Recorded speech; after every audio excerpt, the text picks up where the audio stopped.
Saya tidak berdiri ya.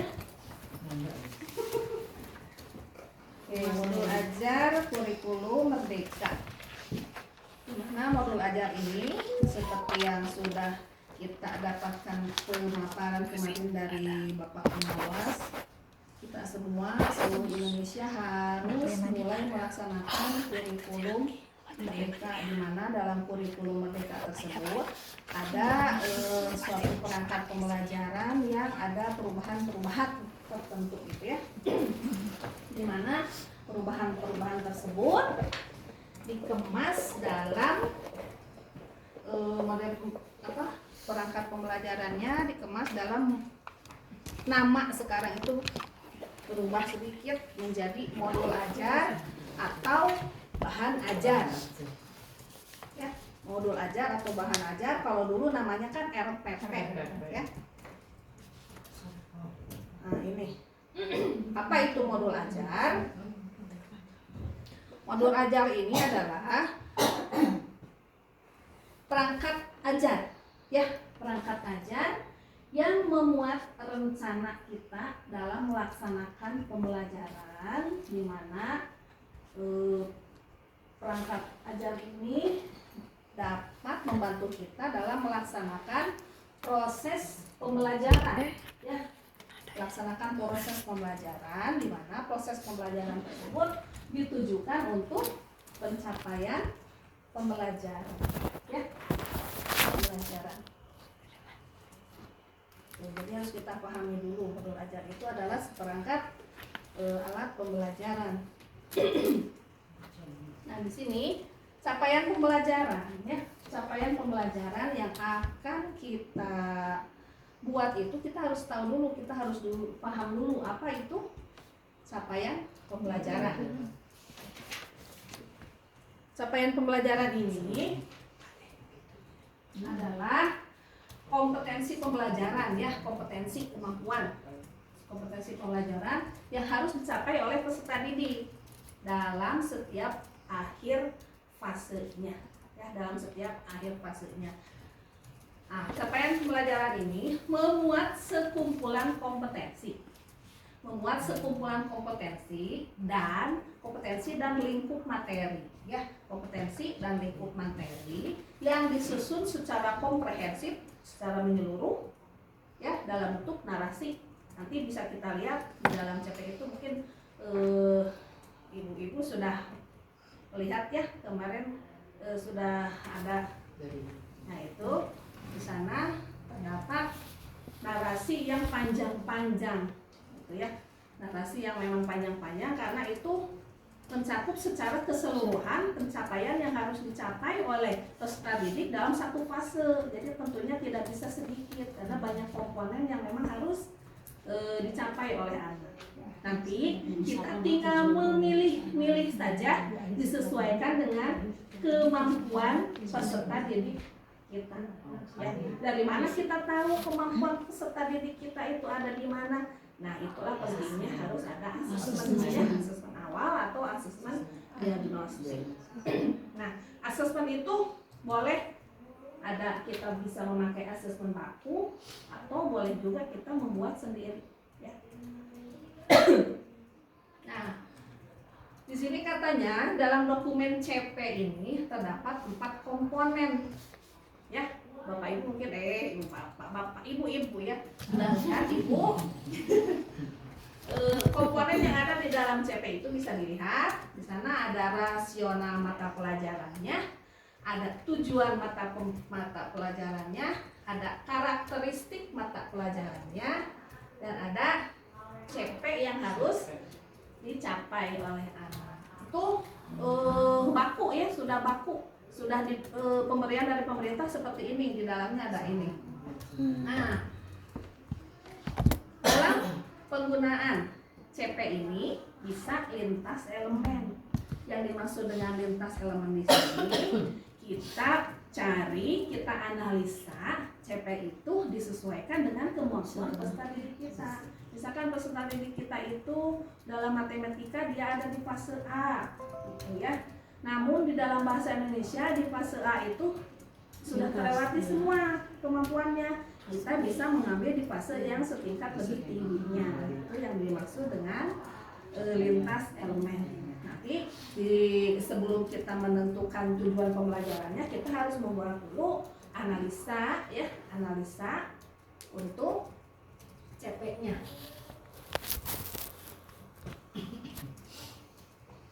Nah ini, nanti kita akan menganalisa konten dan kompetensi yang mana yang sesuai dengan kemampuan peserta didik kita ya. Itu kan bentuknya PDF ya kemarin itu. Ya kalau saya pribadi, kalau saya lihat di HP saya pusing sendiri gitu ya. Kalau saya print juga banyak gitu.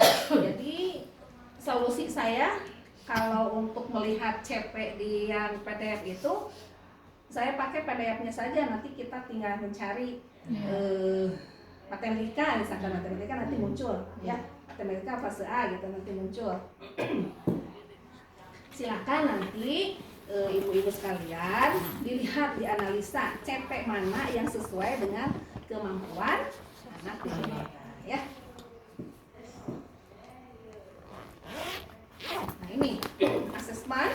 Di sini ada hal baru dalam kurikulum Merdeka ini ya. Di sini kita akan sangat familiar dan akan sangat berkenalan dengan yang namanya asesmen. Ya, ada 3 macam asesmen. Yang pertama itu ada asesmen awal, yang kedua ada asesmen formatif, dan yang ketiga ada asesmen sumatif. Asesmen awal ini, nah ini sebagai dasar kita dalam menentukan modul ajar yang akan kita buat, gitu ya. Kita akan mengarahkan kita kepada CP mana yang sesuai dengan kemampuan anak didik kita, gitu ya. Asesmen awal bisa dibuat secara mandiri, bisa mencari referensi di luar. Kalau saya lebih suka membuat sendiri karena disesuaikan dengan kebutuhan siswa ya. Di dalamnya bisa mencakup menggali kemampuan akademiknya, membaca, menulis, menghitungnya, menggali kemampuan bahasanya, kemampuan konsentrasinya, sosial emosinya, persepsinya bagaimana gitu ya. Silakan, mau mencari boleh, mau membuat sendiri juga boleh. Nah yang kedua itu adalah asesmen formatif. Asesmen formatif ini wajib dilakukan setiap kita menyelesaikan satu modul gitu ya, satu pembelajaran.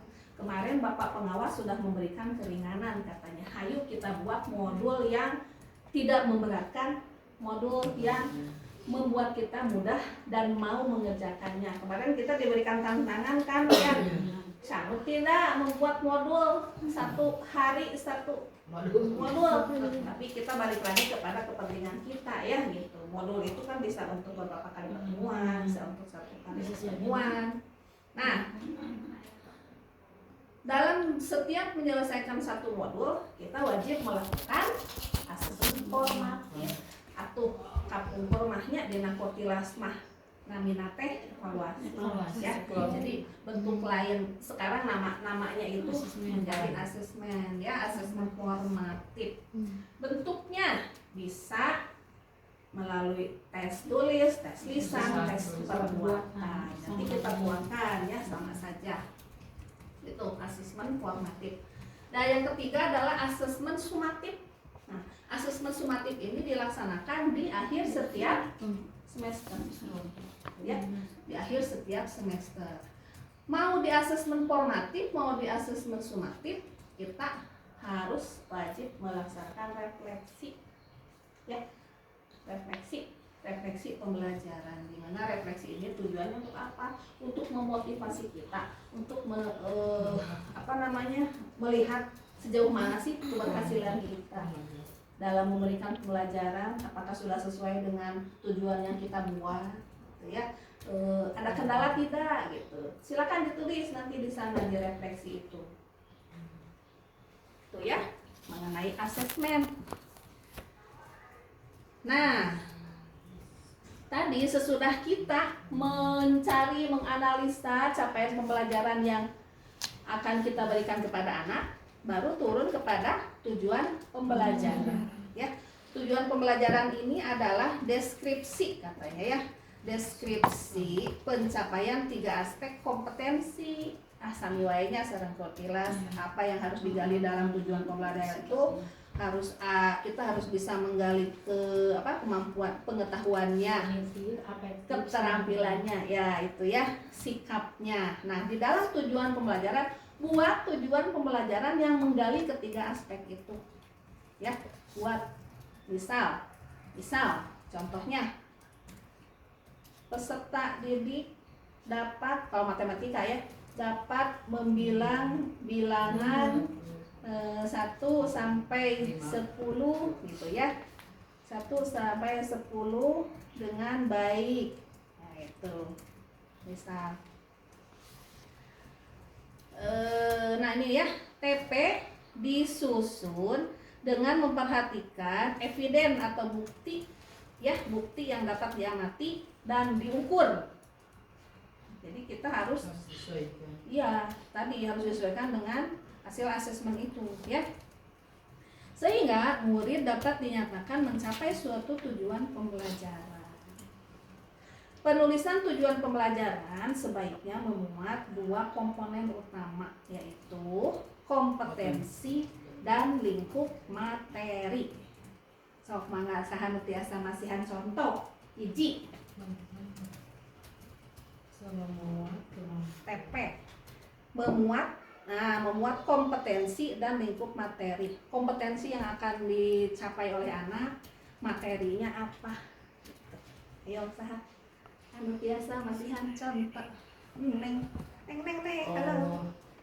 Ya gampang aja, yang susah-susah. Ya misalnya itu kayak matematika gitu ya. Membilang 1 sampai 5. Itu materinya, lingkup itunya kan kompetensinya anak bisa menyebutkan bilangan 1 sampai 5. Yang mana kompetensinya? Ya itu yang bisa menyebutkan bilangan 1 sampai 5. Lingkup materinya? Bilangan 1 sampai 5. Nah, berarti kompetensinya itu dapat menyebutkan ya, peserta didik dapat menyebutkan. Lingkup materinya itu ya, materi yang harus kita berikan itu ya. Contohnya seperti itu.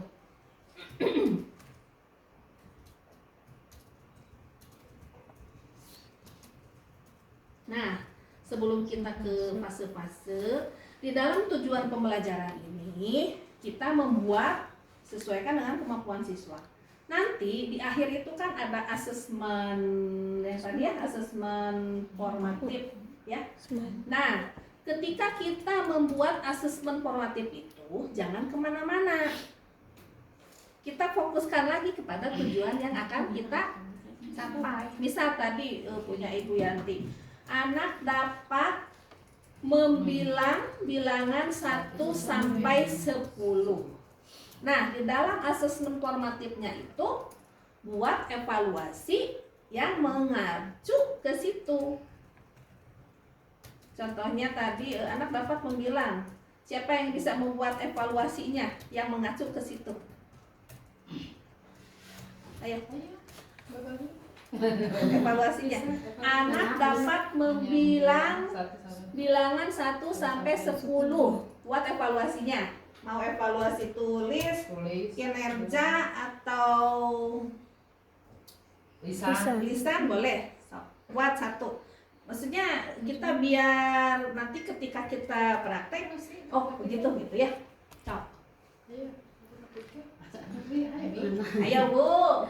Anak dapat menyebutkan bilangan 1 sampai bukan evaluasi. Iya, disebutkan kan sebutkan ke anak kan evaluasinya.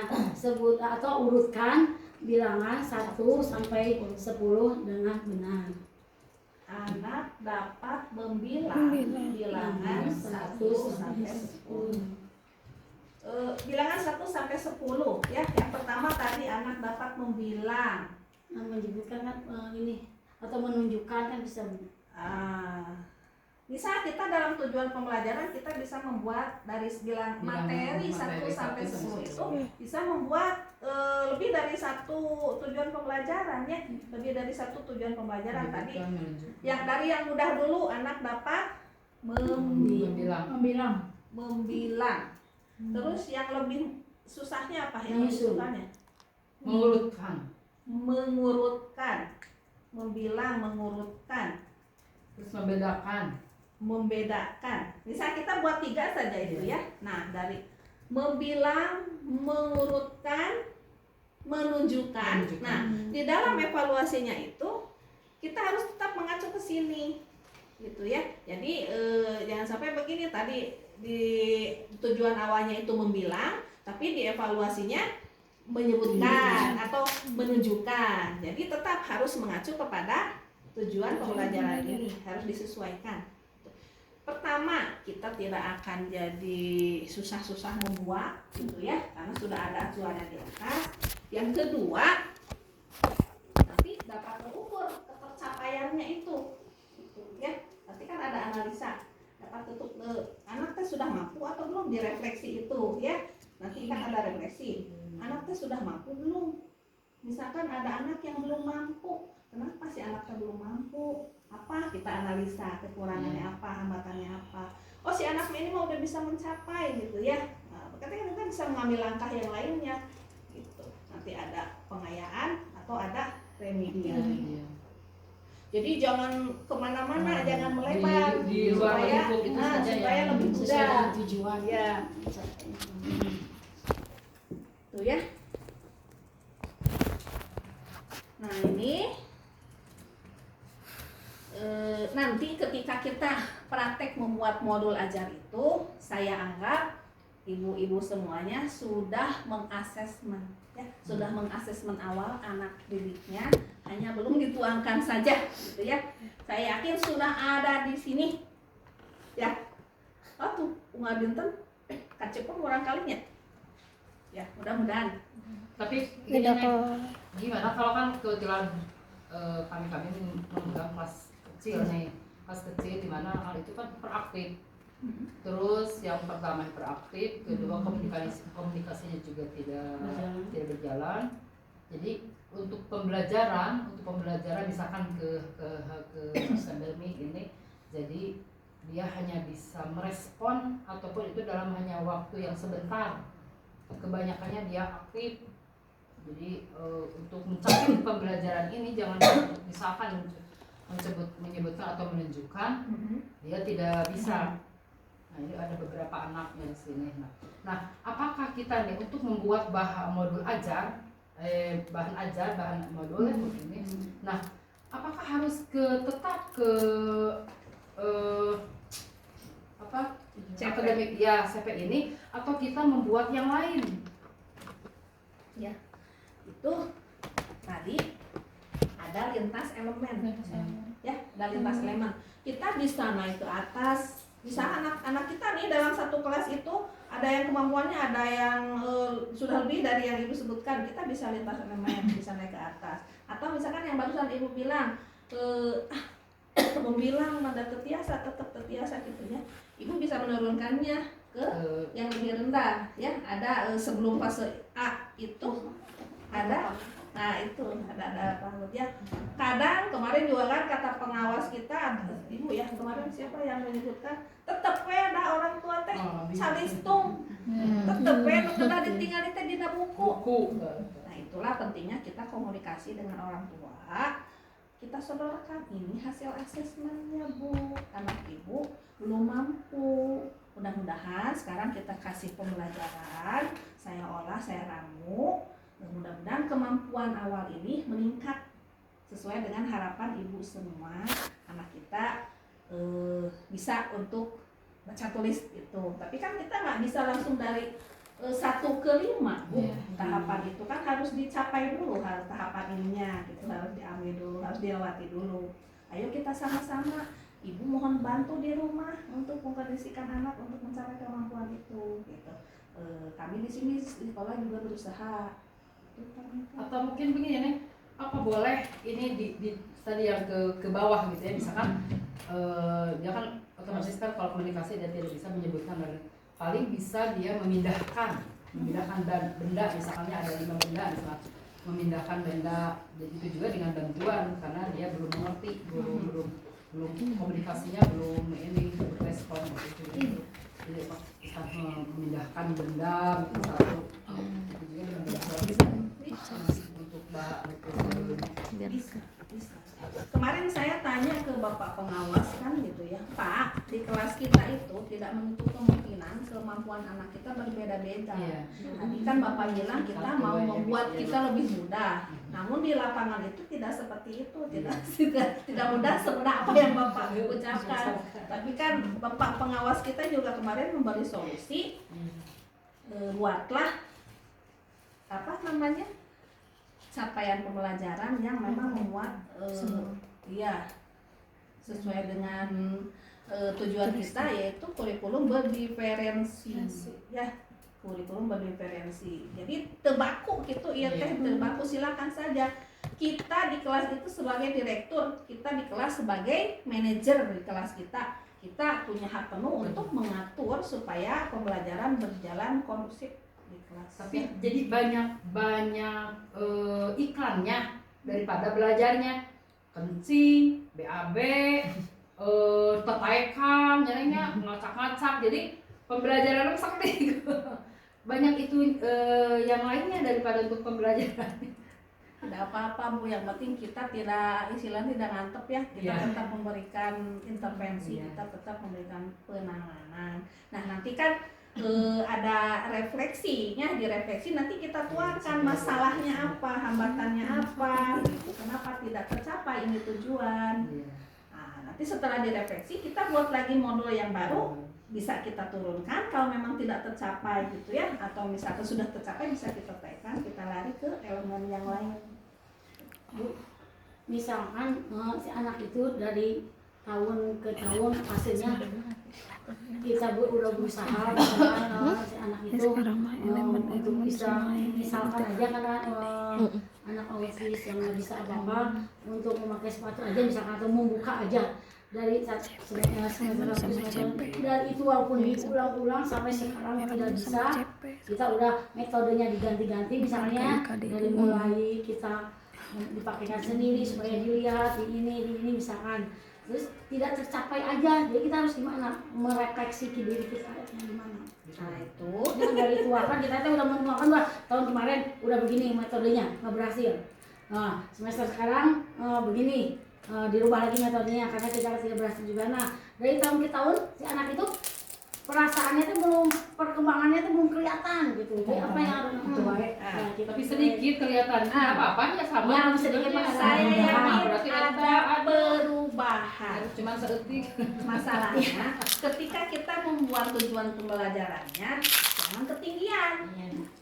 Ya, jangan ketinggian. Makanya dibutuhkan baseline itu. Kan itu. Jadi misal ibu teh ada agung gitunya kahoyong mah hoyong si anak teh biasa nganggo sepatu Betawi gitu ya, biasa nganggo sepatu teh berarti kan kita sepatu muka sepatu gitu ya. Nah kan untuk dapat membuka sepatu itu tahapannya itu anak harus mengenal dulu sepatu teh apa, yang mana sepatu teh, begitu teh, bagaimana cara memegang yang benar, itu kan jadi nanti sebuah tas analisis ya, sebuah tas analisis yang ibu buat disesuaikan dengan kemampuan terbaru si anak. Jadi ibu tongkat tinggian bikinnya gitu, ya bu bentar. Jadi kita kan udah tahun kemarin kan misalkan begitu ya, tahun kemarin kita megang anak itu lagi dari itu ya kan cuma satu kita memberi pembelajaran dari ini anak itu sudah mengenal soal ini, tapi sampai misalkan sampai sejauh ini udah 2 tahun misalkan anak itu tidak merespon, bilang saya cuma ada ya misalkan mama tadi tidak insya Allah ayah perubahan, cuma kuncinya kita buat tujuan pembelajarannya disesuaikan dengan kemampuan anak. Jadi ketika itu pasti ada perubahan. Nanti kita buat analisa lagi, misalkan yang tadinya tadi teh sama ibu teh hari-hari gitunya, minimal ketika ibu buat siapa namanya Azkia, sepatu yang mana? Awalnya Azkia tidak tahu mungkin ya sepatu teh yang mana. Nah, sekarang udah tahu ini sepatu. Azkia tolong bawakan sepatu. dia sudah bisa begini, Bu sudah bisa kok Kamu ya, bagus. bisa. Mama gitu. Makanya dibuat apa namanya, dibuat tujuan pembelajarannya itu kita jangan ketinggian, disesuaikan dengan baseline si anak gitu. Kalau kita sesuaikan dengan baseline anak, ketika kita memberikan pembelajaran, ketika kita melakukan suatu intervensi di dalam kelas, dalam pembelajaran, pasti ada perubahan, yakin? Ya. Sini fase-fase, ya fase-fase ini saya yakin ibu-ibu semua sudah paham dan sudah membaca ya fase-fase yang ada dari fase fondasi sampai ke fase F. Ya. Peserta didik berkebutuhan khusus dengan hambatan intelektual dapat menggunakan CP pendidikan khusus yang kemarin di share itu ya. Kalau seandainya tidak, boleh menggunakan CP umum dengan menerapkan prinsip-prinsip modifikasi kurikulum. Tapi ada bujeng-bujeng ya, kita tahu semua bujeng-bujeng ke yang umum ya. Di CP-nya sendiri pun kita banyak turun ya, begitu ya, banyak turun gitu. Kita bisa lintas fasenya kebanyakan kita turun ya, tidak naik ke atas. Ini ya, kita lanjut ke, nah ini komponen-komponen dalam modul ajar. Yang pertama, di dalam modul ajar itu harus memuat identitas ya, harus memuat identitas dari mulai sekolahnya, kelasnya, terus CP yang akan diambilnya yang mana gitu ya. Di situ harus komplit. Nanti terakhir saya bagi blanko ya, draft modul ajar yang panduan ya, untuk kita buat sama-sama. Nah, selain identitas juga di dalamnya harus memuat dimensi profil pelajar Pancasila ya. Dimensi profil pelajar Pancasila ada berapa dimensi dah? 6 ya. Nah, itu silakan Bapak Ibu ibu-ibu semuanya dicari, disesuaikan ya. Pembelajaran yang kita berikan itu disesuaikan dengan ini profilnya. Selain memuat dimensi, harus memuat juga capaian pembelajaran ya, yang itu yang dari pemerintah. Harus juga memuat tujuan pembelajaran. Selain membuat tujuan pembelajaran, juga harus memuat kriteria ketercapaian tujuan pembelajaran. Tuh. Kemudian harus memuat juga profil, langkah-langkah pembelajaran, asesmen formatif dan refleksi. Nah, di sini ada yang mau ditanyakan?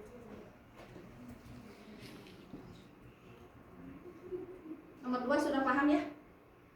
Nomor 3, nomor 4, nomor 5. Nomor 5 di mana diambilnya? Ya, disesuaikan dengan tujuan pembelajaran. Sebetulnya dalam kriteria pencapaian tujuan ini bisa kita bentuk dalam rubrik, skala gitu ya. Atau yang lebih mudah juga dalam bentuk narasi yang disesuaikan dengan tujuan pembelajaran. Profil peserta didik diambil dari mana? Dapodik. Asesmen ya, asesmen awal. Diambil dari asesmen awal, dimasukkan nanti seluruh peserta didik yang kita ada di kelas. Kemudian langkah pembelajaran itu sama ya. Ada ada 3 langkah ya, kegiatan awal, kegiatan inti, kegiatan akhir. Nah, kemarin kata Pak pengawas kita 1 hari 1 modul, gak usahlah kita buat kegiatan awal karena sudah pada tahu gitu ya. Kita nggak begitu juga ya. Cuma silakanlah dikembalikan lagi kepada ibu semua mau seperti itu juga boleh gitu ya, hanya memuat langkah pembelajaran tapi asal banyak gitu ya, aneh. Udah agak banyak dimasukkan saja, paling juga kita copy paste kan ya. Terus asesmen formatif. Nah, asesmen formatif ini adalah yang tadi bentuk lain dari evaluasi ya, bentuk lain dari evaluasi. Sesudah kita melaksanakan asesmen formatif seperti biasalah, bisa melalui tes tulis, tes lisan, tes penguatan ya, unjuk kerja. Baru kita refleksi. Nah, bedanya dengan kemarin kita kuartilas yaitu ini. Di dalam modul ajar itu sekarang harus ada refleksi ya, wajib dibuat sejauh mana, untuk mengetahui sejauh mana keberhasilan kita dalam memberikan pembelajaran. Kita tuliskan hambatannya apa jika memang tidak tercapai. Terus refleksinya dibagi dua ya, refleksi guru dan refleksi siswa. Refleksi guru itu refleksi kita terhadap pembelajaran yang kita ajarkan. Kalau refleksi siswa itu kita merefleksi ke siswa sejauh mana pemahaman siswa terhadap materi ya. Ada lagi? Ini elemen profil pelajar Pancasila. Nanti ibu-ibu sekalian silakan comot-comot ya. Ada beriman dan bertakwa, ada mandiri, bergotong royong, kebinekaan global, bernalar kritis dan kreatif. Boleh diambil beberapa. Nah, ini mungkin di sini ibu-ibu semuanya sudah paham ya, sudah. Bapak ya. Ini bapak. Kayak bapak, jadi ini bapak. Ya, alhamdulillah. Nah, ini ya model pembelajaran. Model pembelajaran ini nanti kita simpan di mana? Tadi di modul ajar itu biasanya kita simpan di mana model pembelajaran? Di poin yang mana?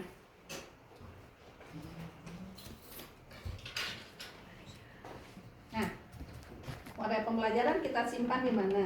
Di awal. Di sini ya. Di langkah-langkah pembelajaran.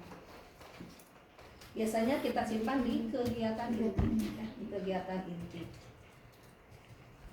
Sudah pada paham ini Maya? Model-model pembelajaran ada inquiry learning, ada problem based learning, pemecahan masalah, ya. Ada model pembelajaran project learning, PJDL, project based learning, ya.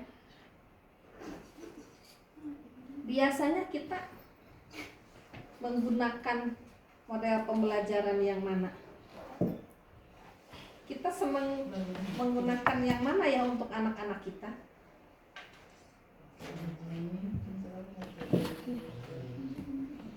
Tergantung ya, tergantung kebutuhan. Inquiry learning itu model pembelajaran mengajak peserta didik untuk aktif bertanya, bereksperimen. Jadi menemukan sebuah keberartian untuk di inquiry ini, ya, menemukan suatu keberartian. Kalau tadi Ibu Mimin yang mau mengajarkan anak-anaknya itu memakai sepatu, lebih cocok kemana model pembelajarannya? Eksperimen.